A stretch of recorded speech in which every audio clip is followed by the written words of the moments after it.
बिस्मिल्लाहिर्रहमानिर्रहीम। आज जो हम टॉपिक शुरू करने जा रहे हैं वो चैप्टर नंबर 14 है, ओरल हिस्टोलॉजी फ्रॉम 10 किड्स। इसमें आज मैं आपको बताऊंगी कि आपने कौन कौन से टॉपिक्स जो हैं इसमें से वो याद रखने हैं, कौन से आपके जो है वो प्रॉफ के लिए जो है इम्पोर्टेंट है। फ़र्स्ट ऑफ़ ऑल जो हमारे पास ओरल एम्ब्रियोलॉजी है उसके आगे मैं आपको थोड़ा सा बता दूँगी कि उसमें से आपने कौन कौन सी चीज़ें जो है वो इस हिस्ट्री में याद करनी है, ठीक है। यानी कि ओरल बायोलॉजी जो है आपकी, उसमें ओरल एम्ब्रियो का कौन कौन सा पोर्शन है जो कि आपने प्रॉफ पॉइंट ऑफ व्यू से याद करना है, ठीक है। इसमें हमारे पास फ़र्स्ट ऑफ़ ऑल आ जाता है डेवलपमेंट ऑफ फेस। अगर आप अपना टॉस खोलें और चेक करें तो उसमें हमारे पास लिखा हुआ है कि पहले इसमें आ जाती है हमारे पास development of face, tongue, mandible, skull, maxilla, ठीक है, अक्लूजन, टीथ और डेंटिशंस जो हैं यानी कि इनकी क्या है डेवलपमेंट है और ये आपको आनी चाहिए। इसमें ही में से ही प्रॉफ में आपको क्वेश्चन आएगा, ठीक है। तो आपने इसमें जो हमारे पास आ जाती है ना स्कल की डेवलपमेंट, ठीक है, वो इतनी इंपॉर्टेंट नहीं है, ठीक है। वो आज तक मतलब कि अभी तक नहीं आई, ठीक है। इसमें से अगर आए भी तो हमारे पास टंग की डेवलपमेंट पूछी जा सकती है, ठीक है, ओरल हिस्ट्री में, या मैंडिबल। ज़्यादातर हमारे पास मैंडिबल आता है और फेस में से कुछ आ जाता है, या मोस्टली जब वो क्योंकि एक क्वेश्चन आपको एमब्रियो का आना है इसमें से ओरल हिस्ट्री में।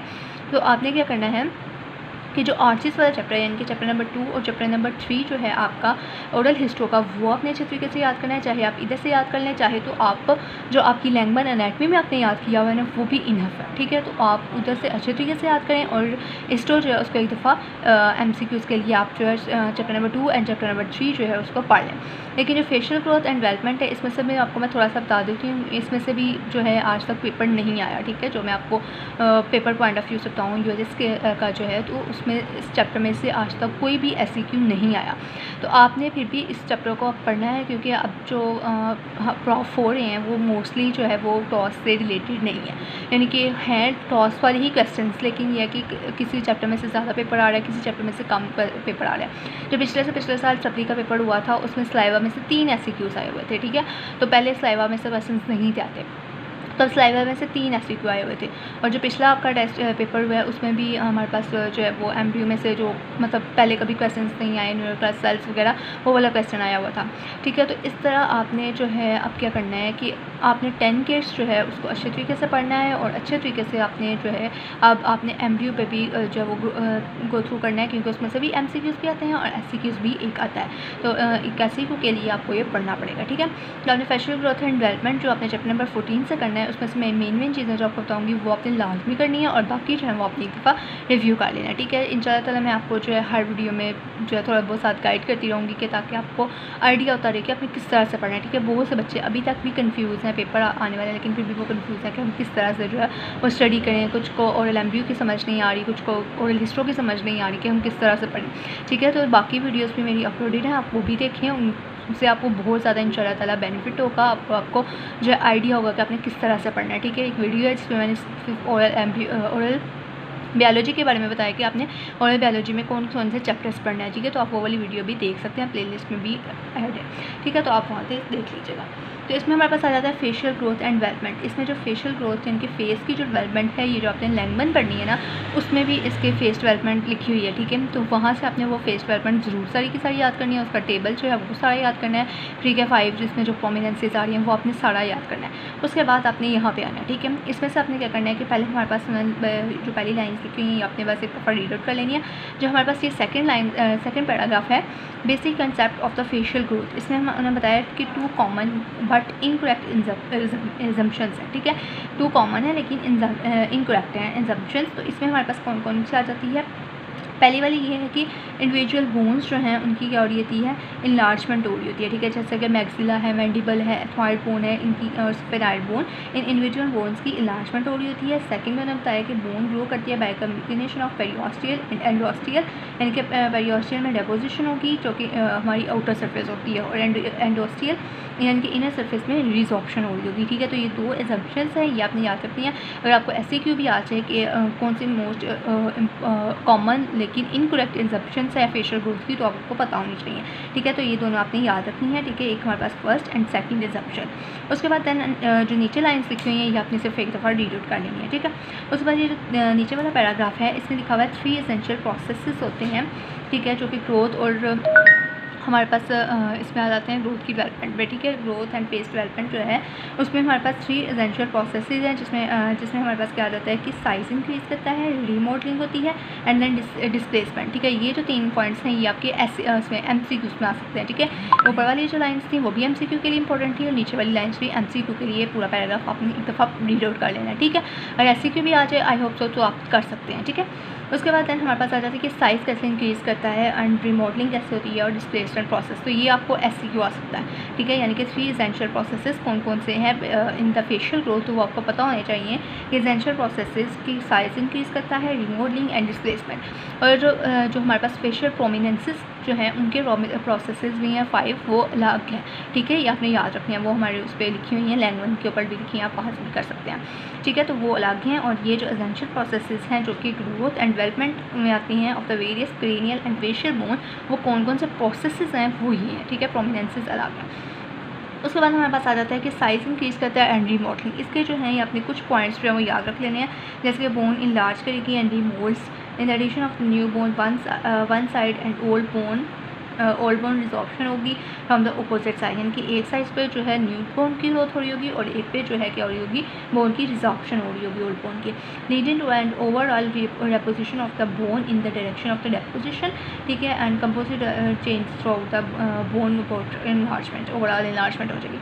उसके बाद ग्रोथ साइट, इसके बारे में उसका डेफिनेशन बताई हुई है, ये आपने पढ़ लेना है, कुछ एग्जाम्पल्स लिखी हुई हैं, ये आपने हेडिंग दे लेनी है, ठीक है। उसके बाद रीमॉडलिंग फील्ड रिप्रेजेंट क्या कर रही है ये आपने पढ़ लेनी है, ठीक है। 3-4 पॉइंट्स जो आपको इसमें से ईजी लगे वो आपने लिख लेने हैं, ठीक है। उसके बाद डिस्प्लेसमेंट प्रोसेस, इसमें भी यही बताया हुआ है कि जितने भी मसल्स आपके अपने टिश्यू है, सॉफ्ट टिश्यू है, हेड एक्सपैंड सेपरेट इफेक्ट्स, ठीक है, आर्टिकुलेशन में। और ये टर्म डिस्प्लेसमेंट, ये जो डिस्प्लेसमेंट की डेफिनेशन लिखी हुई है इस प्रोसेस को हम क्या कहते हैं, डिस्प्लेसमेंट। यहाँ तक जो है, ठीक है, यहाँ तक आपने क्या करना है, इसको अच्छे तरीके से याद करना है, ठीक है। जब भी कोई कहीं पे आपको टर्म का लफ्ज़ लिखा है, जो कॉल्ड का ये नोन एज, उसको आपने उन लाइंस को अच्छे तरीके से पढ़ना होता है, क्योंकि वो SCQ में भी आ सकती हैं और MCQ में भी आ सकती हैं, ठीक है।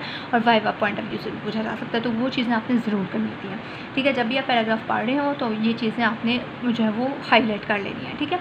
उसके बाद हमारे पास आ जाता है, यानी कि अगर आपने इतना लिखा है तो आपको 1 नंबर तो मिल नहीं जाएगा, 2 नंबर मिल सकते हैं, ठीक है। उसके बाद क्योंकि इतने बड़े बड़े पैराग्राफ्स हैं तो आपको नहीं भी याद रहते, तो आपने क्या करना है, इन पॉइंट्स को अपने पेज पे नोट कर लेना है, ठीक है। यानी कि इतना इंपॉर्टेंट नहीं है तो आपने चाहे यहाँ पे उनको हाईलाइट कर लेना अपनी बुक पे, ताकि जब आप प्रॉफ के लिए तैयारी कर रहे हो, रिवीजन कर रहे हो, तो सिर्फ आप उन पॉइंट्स को देखें, बाकी चीज़ों को रीड ना करें, ठीक है। उसके बाद आपने यहाँ तक ये अच्छे तरीके से पढ़ना है और इसके 2-3 लाइन्स में इस तरह से पॉइंट्स बना के इनको लिख देना, ठीक है। उसके बाद हमारे पास ये जो लाइन्स हैं ये आपने एक दफ़ा पढ़ लेनी है। और ये functional and biomechanical equilibrium is attain between soft tissue and the muscle of continuous, ठीक है। ये SCQ में लिखने के लिए आपने पॉइंट्स जो वो ऐड कर लेने हैं, और MCQ के लिए आपको डिस्प्लेसमेंट जो है इसकी टर्म का पता होना चाहिए, ठीक है। और इसमें से ग्रोथ साइड का आपको पता होना चाहिए और पता होना चाहिए कि साइज़ कैसे इंक्रीज़ हो रहा है और रिमॉडलिंग फील्ड जो है वो क्या रिप्रेजेंट कर रही है, ठीक है। ये चीज़ें आपने इसमें याद रखनी है। देन हमारे पास आ जाता है mandibular condyle and growth. Mandibular condyle and growth जो है ये मोस्ट इंपॉर्टेंट है, ठीक है।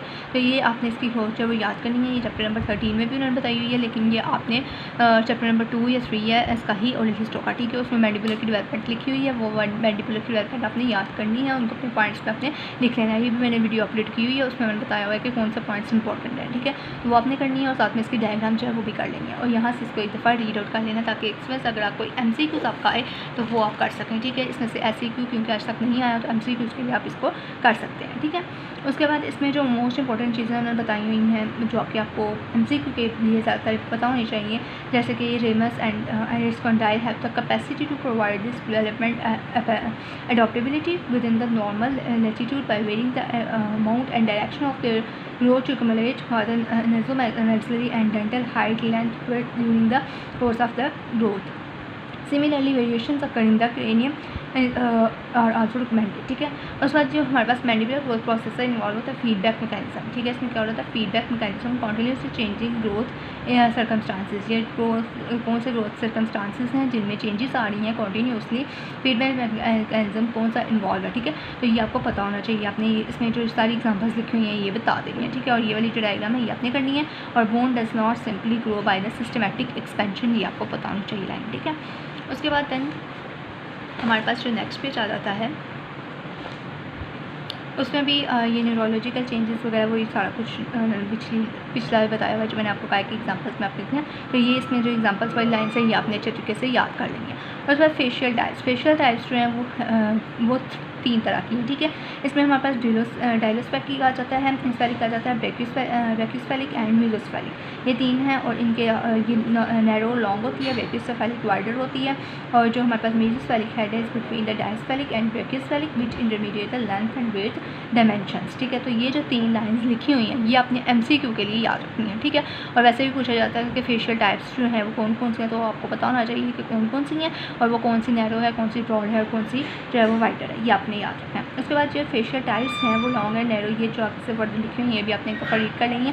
ये मैंने आपको पहले भी बताया कि SCQ के लिए ये चैप्टर इतना इंपॉर्टेंट नहीं है और MCQ के लिए जस्ट आप रीड कर लेंगे। अगर कंसेप्ट अनफॉर्चुनेटली अगर आ जाता है इसमें से तो वो आपको पता हो, ठीक है, कुछ ना कुछ आपने पढ़ा हो, ठीक है, और अगर आप ब्लैंक ना हो, ठीक है।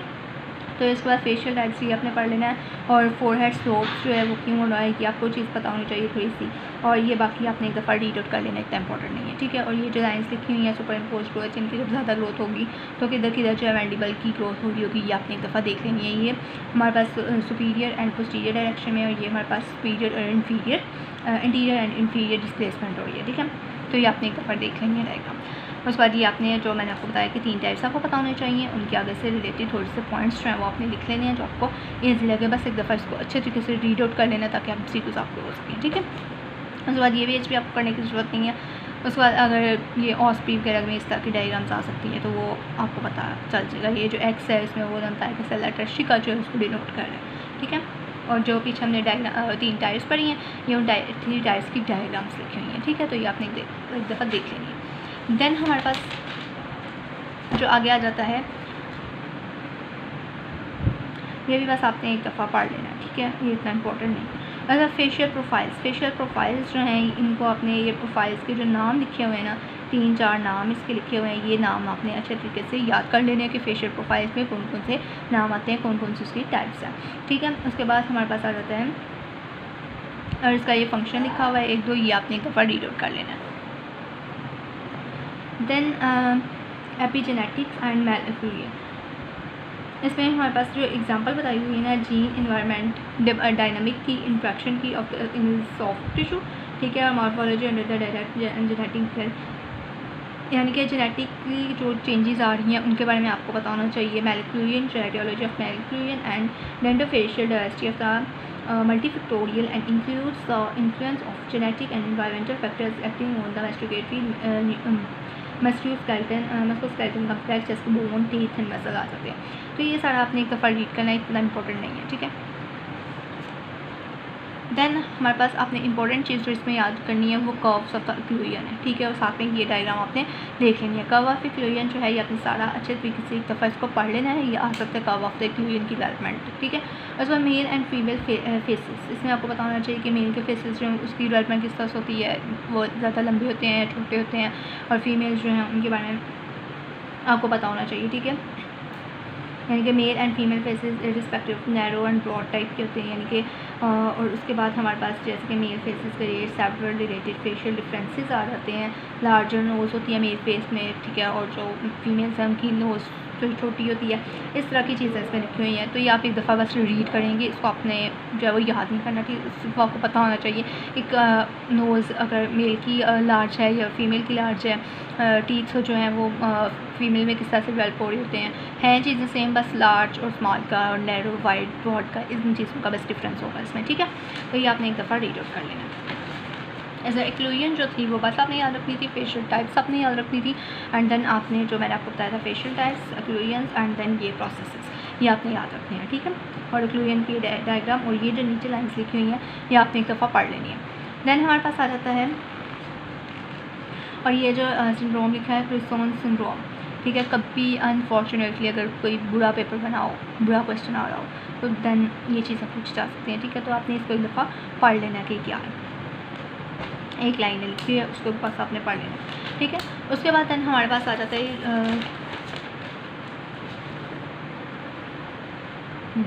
ये जो हमारे पास इसी में लिखी हुई है हाँ, मेल एंड फीमेल फेसेस, इतना पैराग्राफ लिखा हुआ है, इसमें डायग्राम्स है, इसमें कुछ भी ऐसा नहीं है, और ये थोड़ा सा पैराग्राफ लिखा हुआ है, तो ये आपने पढ़ लेना है, ठीक है। यानी कि मेजर डिफरेंसेस जो एक्सिस्ट करते हैं between the sexes is in the forehead में जो मेजर डिफरेंसेस आ रहे हैं उसके बारे में मैंने बता दिया हुआ है। चिक बोन के बारे में मैंने बताया हुआ है जो डिफरेंसेस आ रहे हैं, तो ये वही डिफरेंसेस हैं जो मैंने आपको बताया कि कुछ वाइड है, कुछ ब्रॉड है, कुछ इस तरह के, ये अपने बस इसमें चीज़ें हैं वही एक दफ़ा पढ़ लेनी है, ठीक है।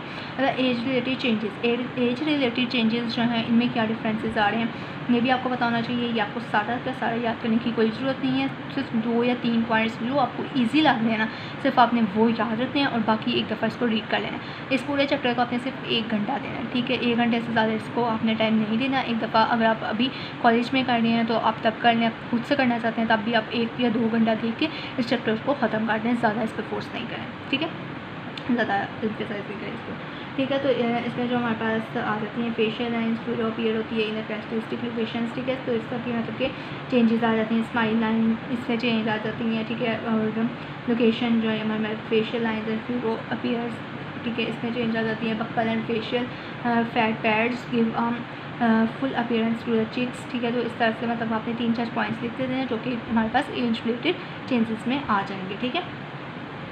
होप्स हो कि आपको जो है, और ये infant face trace relatively round and wider because later face, ये 1-2 लाइन याद कर लेनी है। इसमें बाद आपने बक्कल एंड लेबियल का बता देना है।